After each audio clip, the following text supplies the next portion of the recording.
A Journey to the Center of the Earth by Jules Verne, Chapter 11. A guide found to the center of the earth. In the evening I took a short walk on the beach and returned at night to my plank bed, where I slept soundly all night. When I awoke I heard my uncle talking at a great rate in the next room. I immediately dressed and joined him. He was conversing in the Danish language with a tall man, of robust build. This fine fellow must have been possessed of great strength. His eyes, set in a large and ingenuous face, seemed to me very intelligent. They were of a dreamy sea blue. Long hair, which would have been called red even in England, fell in long meshes upon his broad shoulders.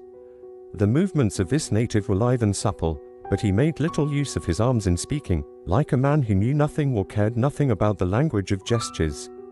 His whole appearance bespoke perfect calmness and self-possession, not indolence but tranquility. It was felt at once that he would be beholden to nobody, that he worked for his own convenience, and that nothing in this world could astonish or disturb his philosophic calmness. I caught the shades of this Icelander's character by the way in which he listened to the impassioned flow of words which fell from the professor. He stood with arms crossed, perfectly unmoved by my uncle's incessant gesticulations. A negative was expressed by a slow movement of the head from left to right, an affirmative by a slight bend, so slight that his long hair scarcely moved. He carried economy of motion even to parsimony. Certainly I should never have dreamt in looking at this man that he was a hunter. He did not look likely to frighten his game, nor did he seem as if he would even get near it. But the mystery was explained when Fredrickson informed me that this tranquil personage was only a hunter of the eider duck, whose underplumage constitutes the chief wealth of the island. This is the celebrated eider down, and it requires no great rapidity of movement to get it. Early in summer the female, a very pretty bird, goes to build her nest among the rocks of the fjords with which the coast is fringed. After building the nest she feathers it with down plucked from her own breast. Immediately the hunter, or rather the trader, comes and robs the nest, and the female recommences her work.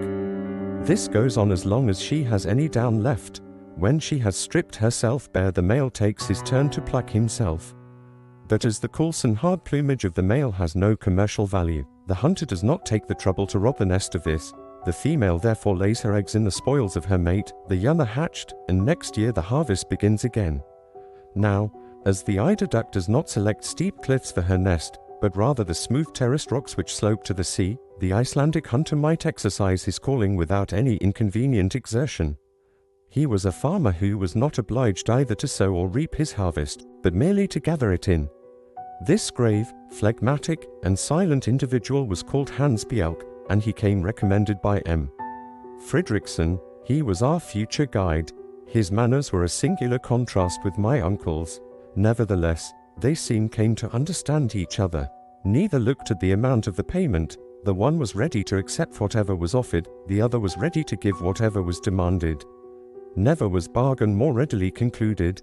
The result of the treaty was that Hans engaged on his part to conduct us to the village of Stapi, on the south shore of the Snæfell Peninsula, at the very foot of the volcano. By land this would be about 22 miles, to be done, said my uncle, in 2 days.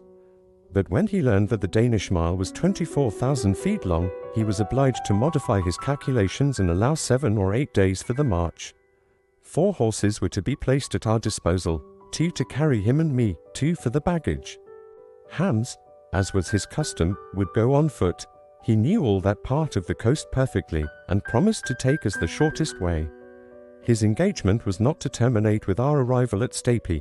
He was to continue in my uncle's service for the whole period of his scientific researches, for the remuneration of 3 riksdales a week, about 12 shillings, but it was an express article of the covenant that his wages should be counted out to him every Saturday at 6 o'clock in the evening, which, according to him, was one indispensable part of the engagement. The start was fixed for the 16th of June. My uncle wanted to pay the hunter a portion in advance, but he refused with one word. "Efter," said he. "After," said the professor for my edification.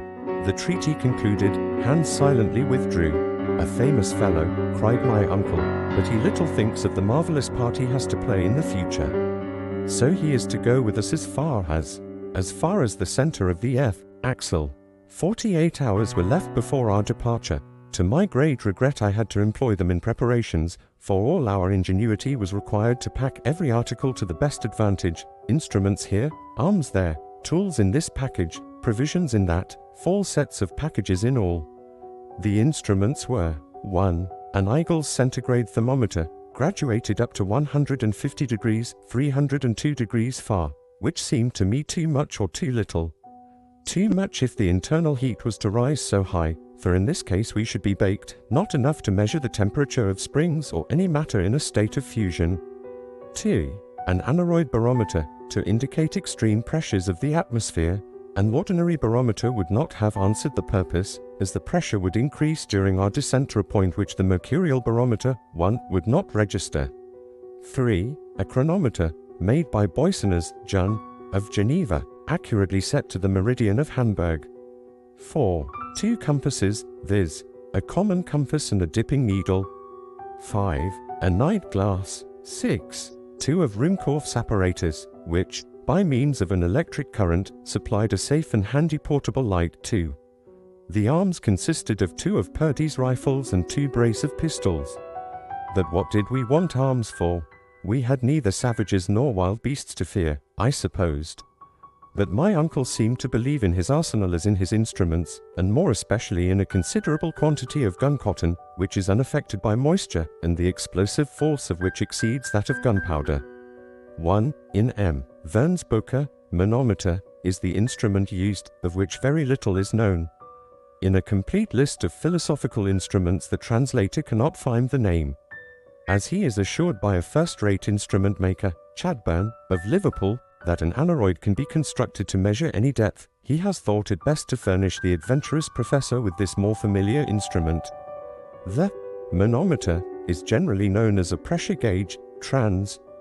2. Ruhmkorff's apparatus consists of a Bunsen pile worked with bichromate of potash, which makes no smell. An induction coil carries the electricity generated by the pile into communication with a lantern of peculiar construction. In this lantern there is a spiral glass tube from which the air has been excluded, and in which remains only a residuum of carbonic acid gas or of nitrogen. When the apparatus is put in action, this gas becomes luminous, producing a white steady light. The pile and coil are placed in a leathern bag which the traveller carries over his shoulders. The lantern outside of the bag throws sufficient light into deep darkness. It enables one to venture without fear of explosions into the midst of the most inflammable gases, and is not extinguished even in the deepest waters. M. Ruhmkorff is a learned and most ingenious man of science. His great discovery is his induction coil, which produces a powerful stream of electricity. He obtained in 1864 the quinquennial prize of 50,000 francs reserved by the French government for the most ingenious application of electricity. The tools comprise 2 pickaxes, 2 spades, a silk rope ladder, 3 iron-tipped sticks, a hatchet, a hammer, a dozen wedges and iron spikes, and a long knotted rope. Now this was a large load, for the ladder was 300 feet long. And there were provisions too.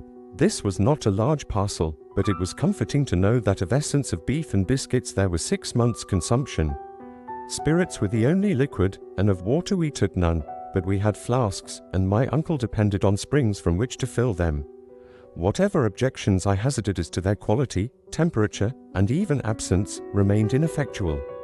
To complete the exact inventory of all our travelling accompaniments, I must not forget a pocket medicine chest, containing blunt scissors, splints for broken limbs, a piece of tape of unbleached linen, bandages and compresses, lint, a lancet for bleeding, all dreadful articles to take with one. Then there was a row of phials containing dextrine, alcoholic ether, liquid acetate of lead, vinegar, and ammonia drugs which afforded me no comfort. Finally, all the articles needful to supply Ruhmkorff's apparatus. My uncle did not forget a supply of tobacco, coarse-grained powder, and amadou, nor a leathern belt in which he carried a sufficient quantity of gold, silver, and paper money. 6 pairs of boots and shoes, made waterproof with a composition of india rubber and naphtha, were packed amongst the tools. Clothed, shod, and equipped like this, said my uncle, there is no telling how far we may go. The 14th was wholly spent in arranging all our different articles.